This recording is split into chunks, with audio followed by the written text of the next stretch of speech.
अंदाज़े 5000 साल पुराणी इसाज़ मोड़ींदे खे आलमी विरसो करार ॾिनो वियो आहे। उन्हावाए सां शादी लार्स में पेश आहे गुलाम रहीम बलोच जी रिपोर्ट। जी बिल्कुल नाज़रीन, हिन वक्त असीं मौजूद आहियूं शादराज भरिसां ॻोठ केटरी फ़कीर मीर मोहम्मद लुंड में, जिते असां सां गॾु मौजूद आहिनि फ़कीर ज़ुल्फ़कार अली लुंड, जेको यूनेस्को पारां 2 ॾींहं पहिरीं ऐलान कयो वियो त सिंध जे 5000 साल पुराणो क़दीमी साज़ भोड़ींदो खे आलमी वरसी में शामिल कयो वियो आहे। अचो त फ़कीर ज़ुल्फ़कार लुंड सां ॻाल्हि ॿोल कयूं त यूनेस्को जे ऐलान ऐं क़दीमी साज़ भोड़ींदे जे बारे में कहिड़ा वीचार आहिनि। जी महिरबानी अदा। असल में ही तमामु हिकिड़ो सिंध जो नायाब पुराणो क़दीम साज़ आहे ऐं उहो हिन वक़्तु जेको आहे सो तमामु जीअं पुराणियूं शयूं असां खां अॻे ई गुम थी वियूं आहिनि ऐं उन ई हिसाब सां हीउ बि जेको आहे सो अची आख़िरी पसंदि ते पहुतो। हुनखे हींअर यूनेस्को हिकिड़ो आलमी इदारो आहे, उन्हनि पंहिंजे जेको उन्हनि जो आहे महफ़ूज़ करण जो जेको हिकिड़ो इदारो आहे यूनेस्को, उन ई हिनखे पंहिंजे उन विरसे में शामिलु करे छॾियो आहे। इहा आउं सम्झां थो असांजे लाइ तमामु वॾी हिकिड़ी ख़ुशी जहिड़ी ॻाल्हि आहे त हीउ साल अञा जीअंदो, अञा बची पवंदो। की साईं हींअर सोशल मीडिया ते ॻाल्हियूं हलनि पियो त तव्हां हिते नंढनि ॿारनि खे बि जेको क़दीमी साज़ भोड़ींदो आहे उनजी सिख्या ॾेई रहिया आहियो, उनजे हवाले सां तव्हांजो छा चवणु? जी बिल्कुलु, आउं इलाही ॾींहंनि खां सेखारियां पियो हिते। वरी हुकूमत सिंध जेको आहे सो उन्हनि जी वॾी महिरबानी आहे। पहिरीं बि जेको कुझु थियो आहे उहो हुकूमत पाकिस्तान ऐं सिंध जी हुकूमत जन जे कोशिशनि सां थियो आहे। उन जे करे इहो यूनेस्को में जेको सो शामिलु कयो आहे हेरिटेज में।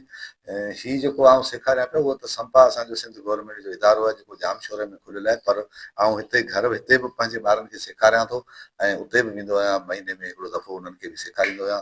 या हाणे जिते बि शागिर्द थींदा, मूंखे उमेदु आहे त मुंहिंजे ॻोठ में वॾो सेंटर खुलंदो। उनखां पोइ बदीन आहे, मिठी आहे, हैदराबाद आहे, इहे सभई डिस्ट्रिक्ट असांखे वेझा आहिनि ऐं नंढा नंढा शहर बि हिते जाम आहिनि। पोइ जंहिं बि ॿार खे जेतिरा ॿार हूंदा उन्हनि खे जेतिरो बि शौक़ु हूंदो उन्हनि खे आउं बिल्कुलु सेखारींदुसि। मुंहिंजी इहा कोशिशि रही आहे ऐं अञा ताईं उहा कोशिशि इनशाला जारी रखंदुसि त हीउ साल जेको आहे इहो वधि में वधि माण्हुनि खे सेखारियां। अच्छा फ़कीर साईं, जेको भोड़ींदो मां तव्हां 7 सुर कढिया आहिनि, उनजे बारे में कुझु चवंदो? हा जी बिल्कुलु, छो जो अॻे पुराणे ज़माने में जीअं सुर जेके आहिनि उहे एतिरा न हुआ जेके हाणे हिन वक़्तु सुर थिया आहिनि।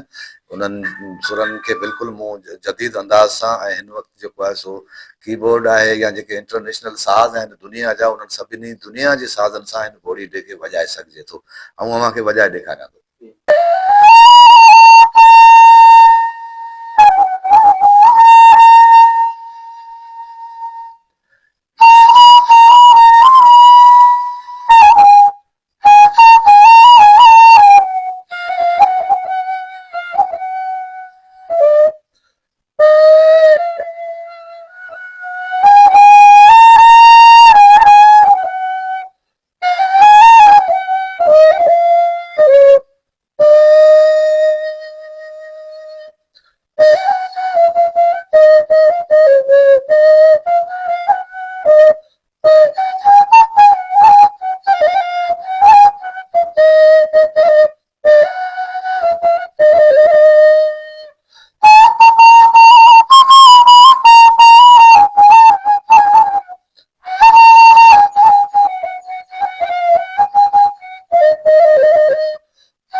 कैमरामैन आफ़ताब बलोच सां गॾु गुलाम रहीम बलोच, महरान टीवी न्यूज़, शादिलारिज।